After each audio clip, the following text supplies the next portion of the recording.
Shalom warga kerajaan, senang sekali bisa berjumpa Anda kembali di layar yang bisa kita lihat bersama-sama ini.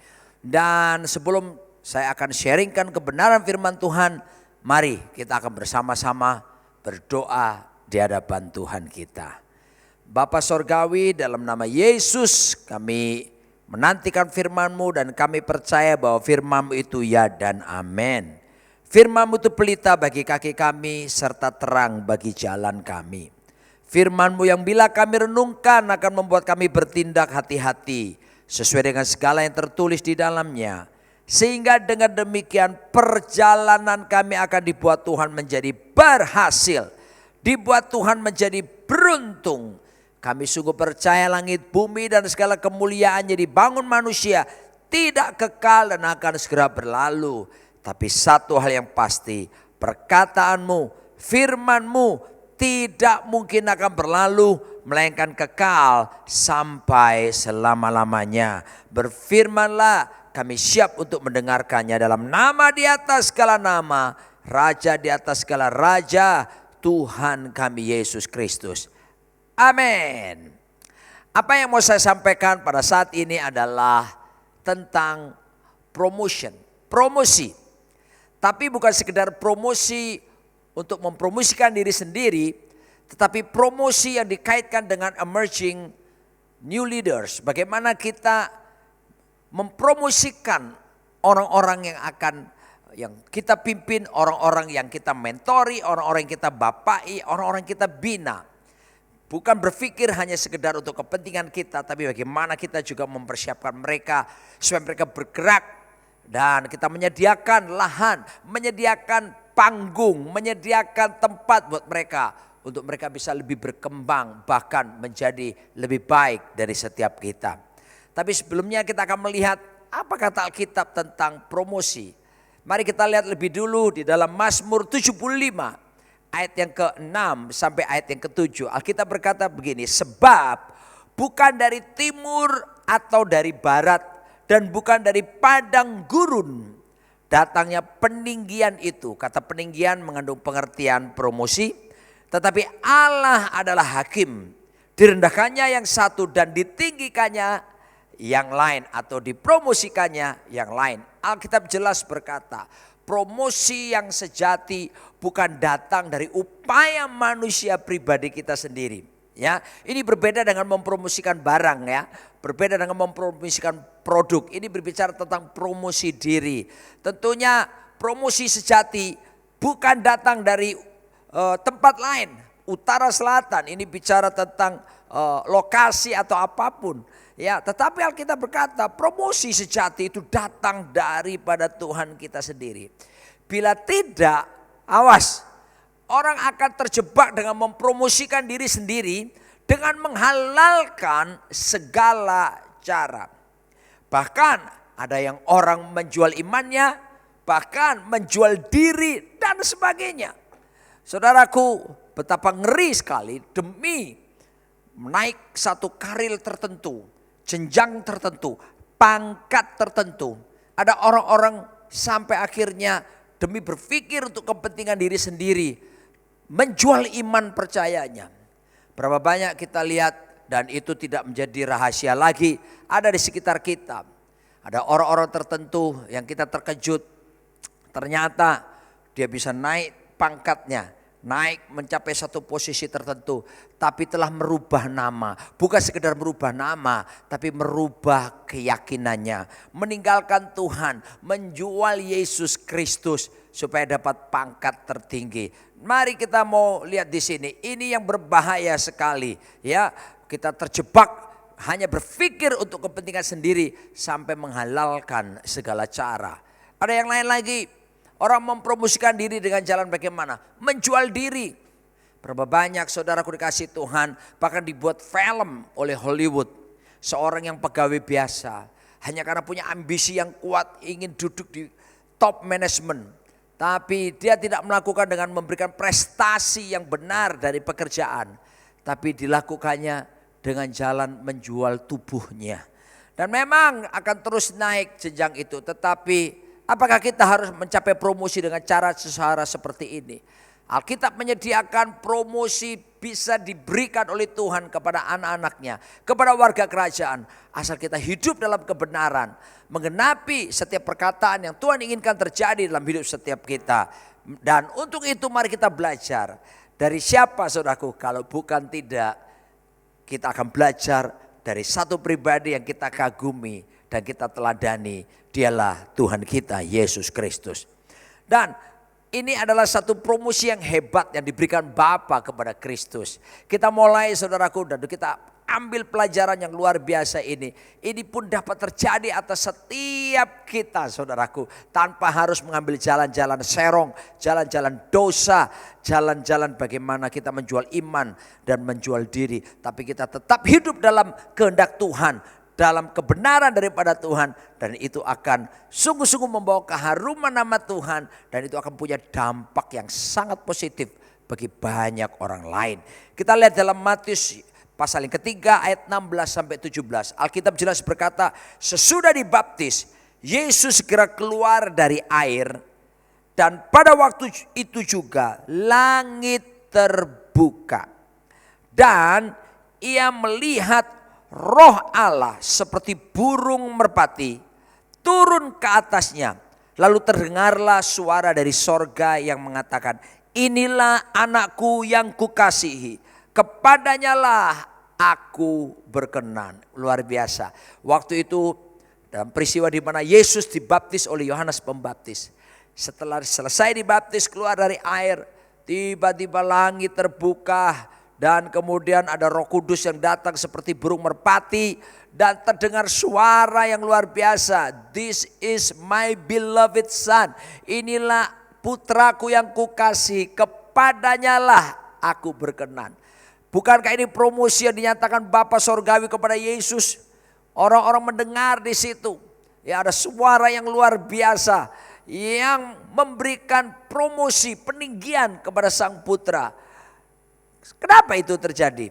Bayangkan, pada waktu itu Yesus belum melakukan mujizat apapun. Pada waktu itu Yesus belum melakukan tindakan yang hebat di depan banyak orang. Belum punya prestasi yang kelihatan gemilang. Tapi Bapa sudah mempromosikan dia. Kenapa saudaraku? Mari kita perhatikan. Karena ketaatan Yesus dalam perkara-perkara yang kecil, dalam perkara-perkara yang remeh. Alkitab mengatakan barang siapa setiap perkara kecil, Tuhan akan memberikan perkara besar kepada dia. Ini sebuah hukum daripada kerajaan Allah. Anda tidak akan menempuh perjalanan dari 10.000 langkah ke depan tanpa lewati langkah yang pertama. Oleh sebab itu belajar daripada Tuhan kita.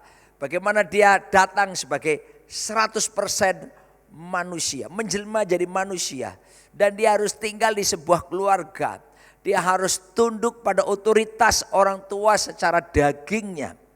Lalu kemudian saudaraku dikasih Tuhan, dia pada waktu usia 12 tahun dibawa ke bait Allah. Dan dari situ kita sudah tidak pernah mendengar lagi cerita tentang bapaknya yang secara daging, yaitu Yusuf. Diperkirakan masa-masa seperti itu Yusuf meninggal dunia. Dan kemudian adat orang-orang Yahudi adalah ketika anak laki-laki umur 10 tahun, itu bedanya dengan anak-anak kita ya. Orang Yahudi itu kalau yang sekarang umur 10 tahun anak laki-lakinya udah di bawah orang tuanya, ikut yang disebut rapat umum pemegang saham. Sudah dilatih dari kecil untuk punya sense of business, punya sesuatu tentang pandangan tentang ke depan, visi tentang apa yang akan dilakukan oleh anaknya. Dan dilatih sejak kecil. Berapa banyak anak-anak kita saudaraku umur 10 tahun disibukkan dengan main game, disibukkan dengan permainan-permainan biasa. Dan tidak diarahkan untuk bisa melihat masa depan dan dipersiapkan masa depan yang gilang gemilang buat dia.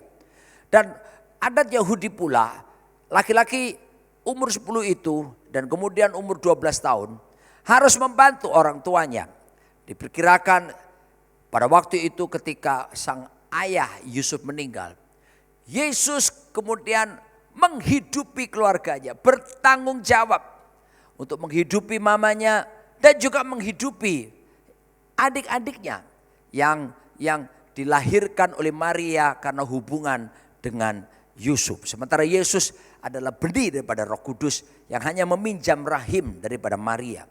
Dan ada lagi adiknya yang bernama Yakobus, ada Yudas dan seterusnya. Dia punya adik-adik dan dia hidupi itu dengan setia. Dia bekerja sebagai tukang kayu, bergerak dalam furniture, dan dia menguasai itu dengan baik dan dia bisa berhasil menghidupi keluarganya. Oleh sebab itu ketika dia dibaptis, belum buat mujizat apa-apa, Bapa Sorgawi sudah berkata, inilah anak yang kukasih, kepadanya lah aku berkenan. Kenapa? Dia hidup penuh tanggung jawab. Yesus memberikan ketaatan yang luar biasa dan Bapa mempromosikan dia. Apakah Anda mau dipromosikan oleh Tuhan? Belajar mulai setia pada perkara kecil. Tuhan akan memberikan perkara-perkara besar dalam kehidupan Anda. Apakah Anda ingin dipromosikan oleh Tuhan? Belajar bertanggung jawab dengan apa yang Tuhan percayakan di rumah Anda. Saya mau berkata kepada Anda khususnya para suami. Mari kita bertanggung jawab untuk menghidupi istri anak-anak kita dengan baik. Dan kepada anak-anak muda di sini, mari kita belajar bertanggung jawab dengan apa yang orang tua percayakan kepada kita. Lihat bagaimana Raja Daud. Daud sebelum menjadi raja, bahkan Mazmur 27 ayat 10 menjelaskan kelihatannya Daud ini kurang disayang, begitu dibedakan dengan kakak-kakaknya. Dia menulis, Alkitab berkata dalam kitab Mazmur bahwa sekalipun ayahku dan ibuku meninggalkan aku, tapi Tuhan menyambut aku. Kenapa Daud berkata seperti ini? Rupanya di keluarga itu ada perbedaan. Saya bisa tunjukkan pembedaannya dikerjakan di mana. Ketika Nabi Samuel datang untuk melantik raja, memilih raja Israel yang baru menggantikan Saul. Pada waktu orang tua daripada Daud yaitu Isai hanya memanggil kakak-kakaknya. Dan Daud tidak dipanggil dan malah Daud cuma disuruh tetap jaga kambing domba. Yang menurut kakak-kakaknya jumlahnya gak banyak, hanya 2-3 ekor saja. Dan kemudian ketika proses pemilihan raja tersebut, Samuel melihat ada satu laki-laki yang tinggi, besar, gagah, ganteng. Dia berkata ini dia pasti. Tuhan bilang bukan. Wow, lalu kemudian saudaraku yang berikutnya dilihat lagi. Wah ini keren ini. Sebab apa? Six pack. Wow, kekar. Otot kawat, balung besi, keringet, wedang jahe. Orang Surabaya bilang. Pasti ini bisa jadi raja yang bisa diandalkan. Tuhan bilang bukan. Saudaraku dan seterusnya tidak ada satupun yang terpilih. Lalu Samuel bertanya kepada orang tua Daud.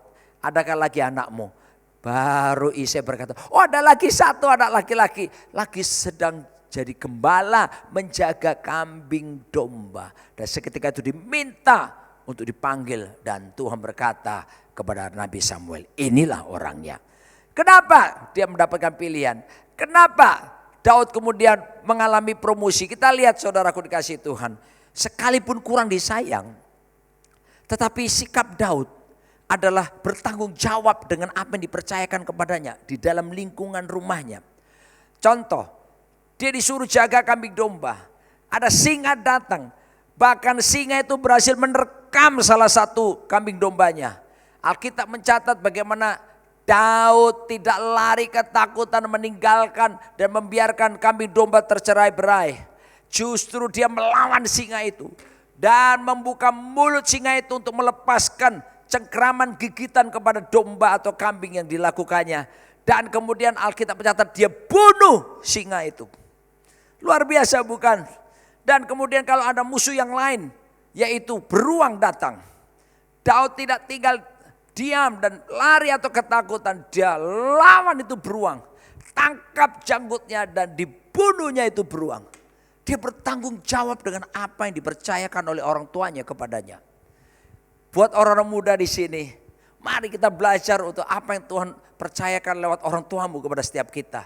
Setialah kepada perkara kecil, kerjakan, tuntaskan, selesaikan dengan penuh tanggung jawab. Maka saya yakin dan percaya engkau sedang menyediakan diri dipromosikan oleh Tuhan. Dan biarlah waktu Tuhan yang terjadi. Dan Daud lakukan terus itu seperti itu. Dan ketika kakak-kakaknya sedang ada di medan pertempuran. Bagaimana Israel melawan bangsa Filistin. Orang tuanya berkata, Daud tolong bawakan makanan ini kepada kakak-kakakmu sambil tengok mereka. Juga berikan ini kepada raja. Dan Daud tidak berkata begini, gak bisa. Papa mama kurang sayang, kok mesti aku yang disuruh? Orang lain aja, kakak yang lain aja. Kok aku terus-terusan? Daud tidak pakai alasan itu. Daud berkata, siap papa, aku pergi ke sana. Mana barang-barangnya? Aku bawa dan aku antar kepada kakak-kakakku dan juga kepada raja. Oh, betapa teladan hidup yang bagus tentang ketaatan, tentang bagaimana dia bertanggung jawab dengan apa yang dipercayakan orang tuanya kepada dia. Dan dia berangkat pergi membawa barang-barang itu, makanan dan sebagainya. Dan sampailah di medan sana. Dan apa yang terjadi saudaraku?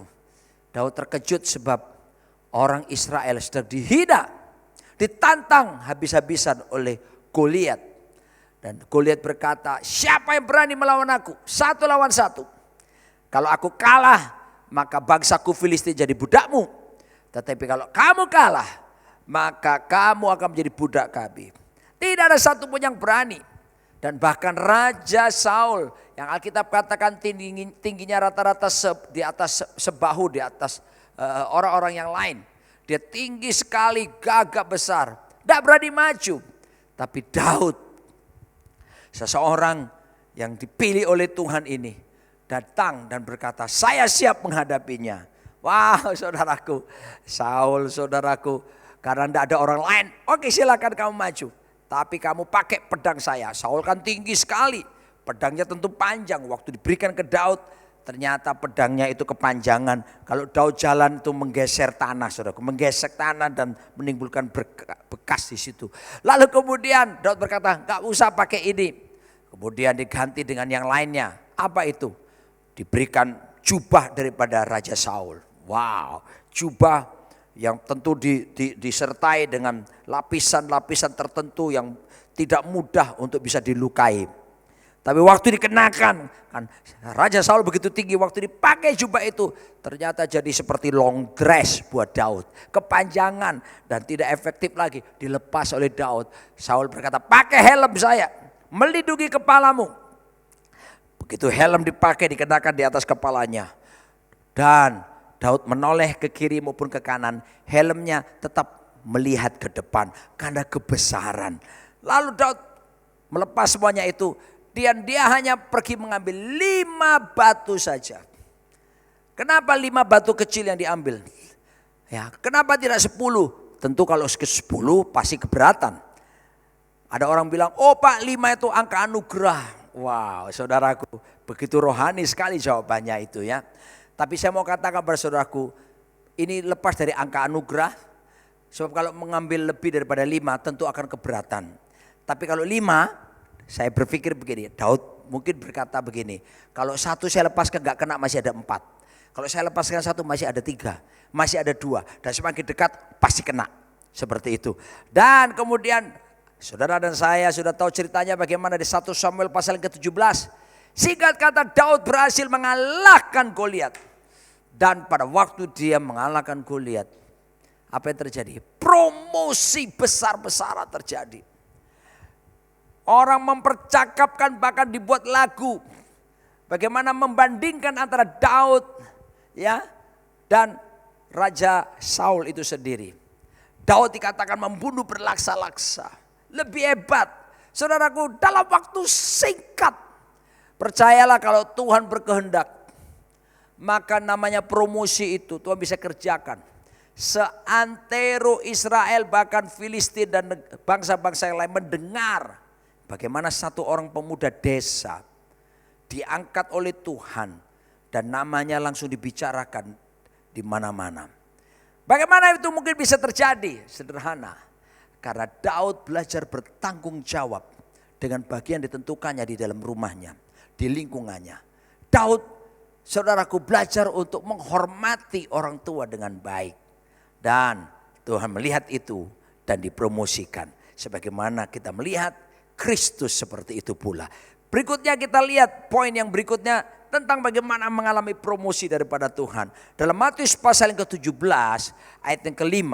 Alkitab berkata, dan tiba-tiba sedang ia berkata-kata, turunlah awan yang terang menaungi mereka, dan dari dalam awan itu terdengar suara yang berkata, inilah anak yang kukasih, kepadanya aku berkenan, dengarkanlah dia.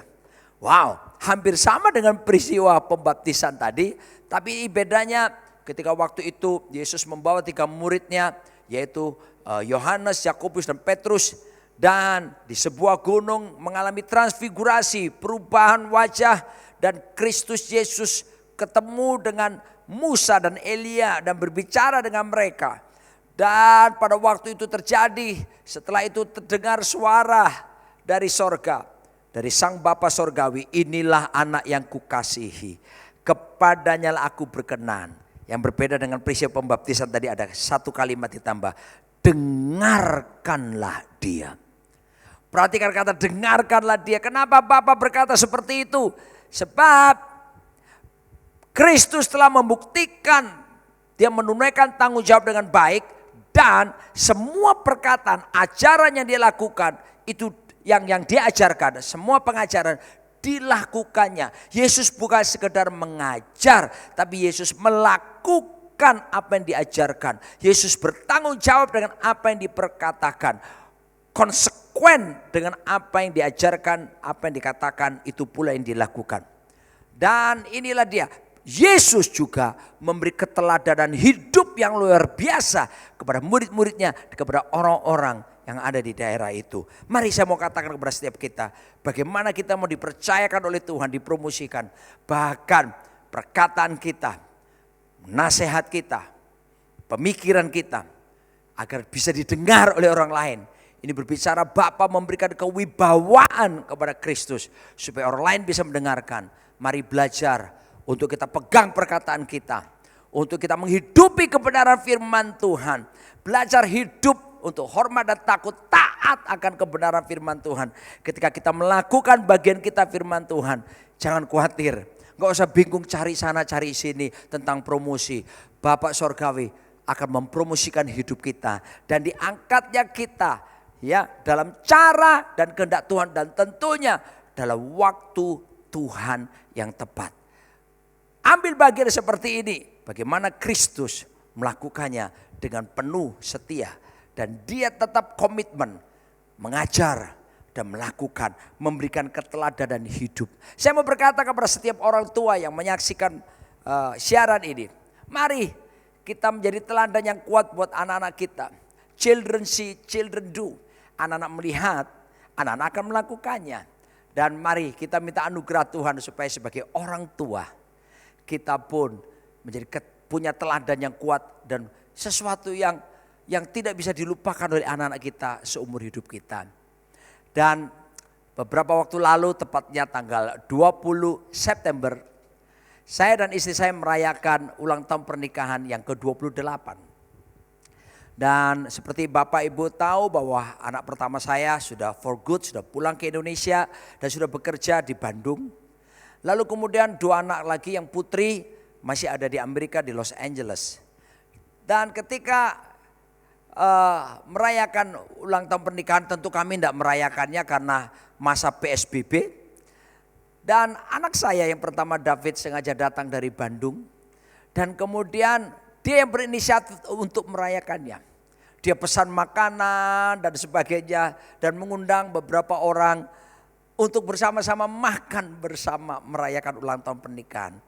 Tapi yang membuat saya tersentuh adalah ketika dia menulis di Instagramnya. Dan dia di situ kurang lebih dia berkata dia mensyukuri memiliki orang tua seperti kami. Dan yang membuat saya bersyukur kepada Tuhan adalah dia berkata bahwa orang tua yang memberikan keteladanan hidup. Oh, saya bersyukur.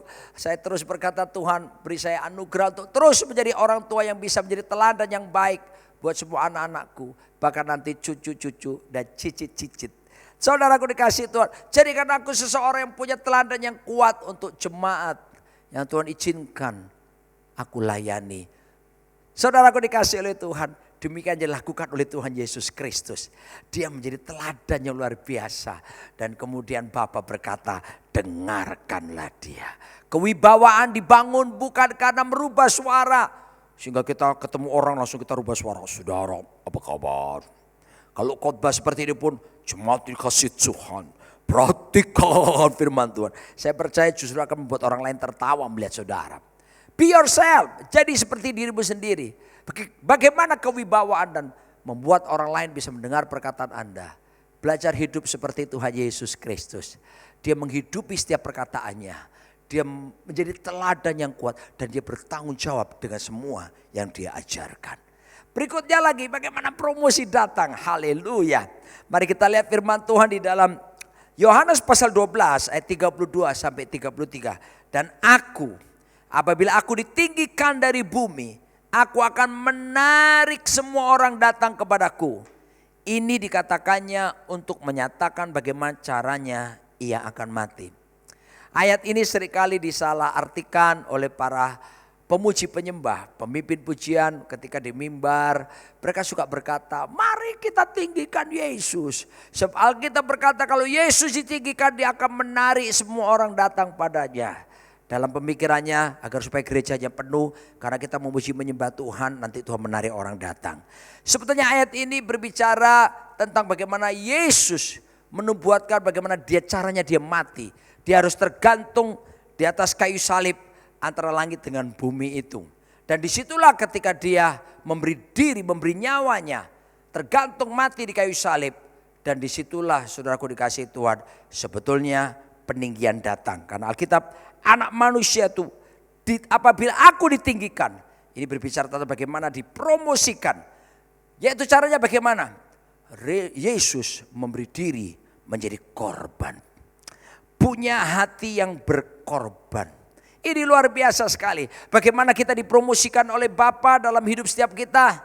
Mari minta anugerah Tuhan. Supaya kita punya apa yang disebut dengan roh pengorbanan dalam diri kita. Hidup berani berkorban. Mulai kita berpikir tentang mensejahterakan orang lain. Kita ada diberkati untuk menjadi berkat bagi orang lain. Saya mau berkata kepada para suami dan istri, para kepala keluarga di sini. Saudaraku, Alkitab berkata hubungan suami istri itu digambarkan seperti hubungan Kristus dengan gerejanya.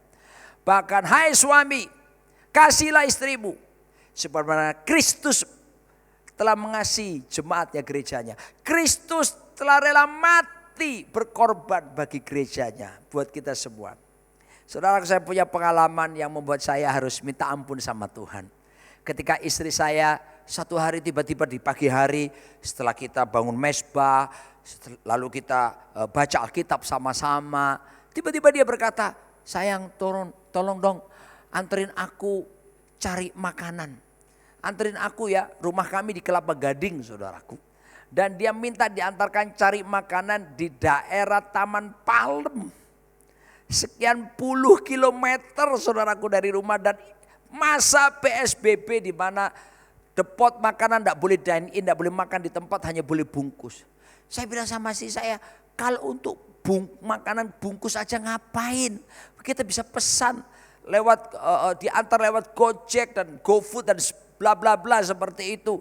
Setelah aku dikasih Tuhan, lalu kemudian istri saya mulai rasa wajahnya berubah dan dia rasanya kurang senang karena saya menolak permintaannya. Kalau saya bilang kalau di seputar Kelapa Gading kamu minta apa aku bisa antar. Setelah aku dikasih Tuhan, ketika ngomong seperti itu tiba-tiba Roh Kudus seperti menegur saya seperti ini. Saudaraku, kamu sebagai suami tidak diminta loh nyawamu untuk mati buat istrimu. Ini baru pengorbanan yang kecil. Ngantarkan istri untuk beli makanan sekalipun itu jaraknya jauh. Itu sebenarnya seharusnya harus punya hati yang berkorban. Waktu saya ditegur, saya langsung minta maaf. Saudara, aku dikasih Tuhan. Dan kemudian istri saya juga berkata kepada saya, maafkan aku sayang, aku juga terlalu sensi dan sebagainya. Tetapi saudaraku, saya belajar sesuatu. Kadang-kadang kita sebagai suami, kita kurang berani berkorban untuk istri kita. Lihat Tuhan kita Yesus Kristus. Bagaimana dia berkorban memberi nyawanya. Mati buat saudara saya, menebus. Kita digambarkan sebagai mempelai wanitanya. Oh, saya minta anugerah kepada Tuhan. Tuhan, berikan saya terus roh yang berani berkorban. Supaya aku bisa menyenangkan pasanganku, istriku. Dan tentunya aku punya hati yang berkorban untuk orang-orang yang kau izinkan aku layani. Supaya kerajaan-Mu ditegakkan di muka bumi ini. Yesus menjadi teladan yang kuat, dipromosikan Bapa. Karena dia punya roh dan hidup yang penuh dengan pengorbanan. Memberikan yang terbaik. Alkitab mengatakan kasih yang sejati adalah kasih di mana kita mau memberikan nyawa kita bagi saudara-saudara kita. Luar biasa. Minta anugerah Tuhan supaya kita sanggup melakukannya. Dan akibatnya apa yang terjadi? Filipi pasal yang kedua menjelaskan firman Tuhan. Kita akan lihat selanjutnya. Wow, kalau kita lakukan semuanya dengan penuh kesetiaan. Filipi pasal 2:8-11 berkata, dan dalam keadaannya sebagai manusia, ia telah merendahkan dirinya dan taat sampai mati. Bahkan sampai mati di kayu salib. Itulah sebabnya Allah sangat meninggikan dia. Lihat ini, dapat promosi lagi. Dan mengaruniakan kepadanya nama di atas segala nama. Supaya dalam nama Yesus bertekuk lutut segala yang ada di langit, yang ada di atas bumi, dan yang ada di bawah bumi. Dan segala lidah mengaku Yesus Kristus adalah Tuhan bagi kemuliaan Allah Bapa. Ini luar biasa bukan dampaknya? Yesus diberi nama di atas segala nama. Dia ditempatkan dalam posisi yang lebih tinggi dari semua yang punya nama. Makanya saya heran kalau ada sampai gereja pecah gara-gara memanggil nama Allah. Yang satu manggil Allah, yang satu berkata itu sesat, tidak boleh. Yahweh yang benar. Saudaraku, berapa banyak saya temukan orang-orang yang dulunya bersama-sama berpisah gara-gara berbeda penyebutan nama Allah. Yang satu menekankan Yahweh. Alkitab jelas berkata, nama di atas segala nama itu siapa? Yesus Kristus. Kepada Yesus. Jadi gak usah sibuk soal perbedaan memanggil nama Tuhan. Gak usah bingung. Ya, sebab kepada satu nama Bapa Sorgawi telah memberikan nama di atas segala nama. Artinya lebih tinggi dari semua nama yang ada. Panggil dia. Dialah Yesus Kristus Tuhan. Nama di atas segala nama. Tidak ada kekuatan manapun di atas langit, di atas bumi, bahkan di bawah bumi yang lebih berkuasa daripada dia. Sebab itu Bapa mengaruniakan dia, mempromosikan ini. Kenapa? Lihat yang pertama tadi, dia bertanggung jawab dalam ketaatan dari skup yang kecil di rumahnya. Belum berprestasi apa-apa, tapi Bapa tinggikan dia. Mempromosikan. Yang berikutnya dia dipromosikan karena apa? Dipromosikan karena menghidupi setiap yang dia perkatakan, yang dia ajarkan. Dia bertanggung jawab dengan baik sekali. Dan yang ketiga, kenapa dia dipromosikan? Dia memiliki hati yang berkorban, hidup mau mengorbankan dirinya bagi keselamatan saudara dan saya. Ketika kita teladani kehidupan seperti ini, gak usah bingung-bingung. Sebab Tuhan menjanjikan, Tuhan akan membuat kita terus menaik, bukan menurun, menjadi kepala dan bukan menjadi ekor. Diberkati waktu keluar, waktu masuk, apa saja dilakukan akan dibuat Tuhan menjadi berhasil. Gak perlu sibuk cari promosi diri, tapi biarlah kita melakukan firman Tuhan, mengambil bagian untuk mentaatinya, bertanggung jawab, dan memiliki sikap hati yang berkorban. Maka ketahuilah Tuhan Bapa Sorgawi pasti akan mengangkat hidup kita. Dan kita akan hidup di dalam kebenarannya. Keserupaan dengan Kristus semakin nyata di dalam hidup setiap kita. Amin. Mari kita berdoa bersama-sama. Bapa, terima kasih buat kebenaran firman-Mu. Seperti Yesus katakan, barang siapa mengetahui kebenaran, maka kebenaran akan memerdekakannya. Ampuni kami seringkali mempromosikan diri sendiri. Bahkan mungkin ada di antara kami mulai menghalalkan segala cara. Ampuni Tuhan. Tapi firman-Mu mengajarkan kepada kami bahwa promosi datang daripada Tuhan. Ajar kami untuk setiap perkara kecil. Ajar kami bertanggung jawab dalam lingkungan kecil, mulai dari lingkungan rumah. Ajar kami pula ya Tuhan, bertanggung jawab dengan apa yang kami katakan. Kami meneladani kehidupan Tuhan Yesus dan kami mau punya hati yang berkorban. Oh Tuhan, menyenangkan Engkau senantiasa. Dan kami bersyukur buat teladan-Mu yang sempurna. Dan bawa kami untuk tetap rendah hati. Sebab kami tahu segala pujian, hormat, kemuliaan, peninggian itu hanya bagi Tuhan di tempat yang maha tinggi. Dalam nama Yesus, berkat-Mu turun atas umat-Mu ya Tuhan. Dan semakin kami belajar merendahkan diri, karakter Kristus, wujud Kristus, rupa Kristus semakin nyata dalam hidup setiap kami. Dalam nama Yesus. Amin.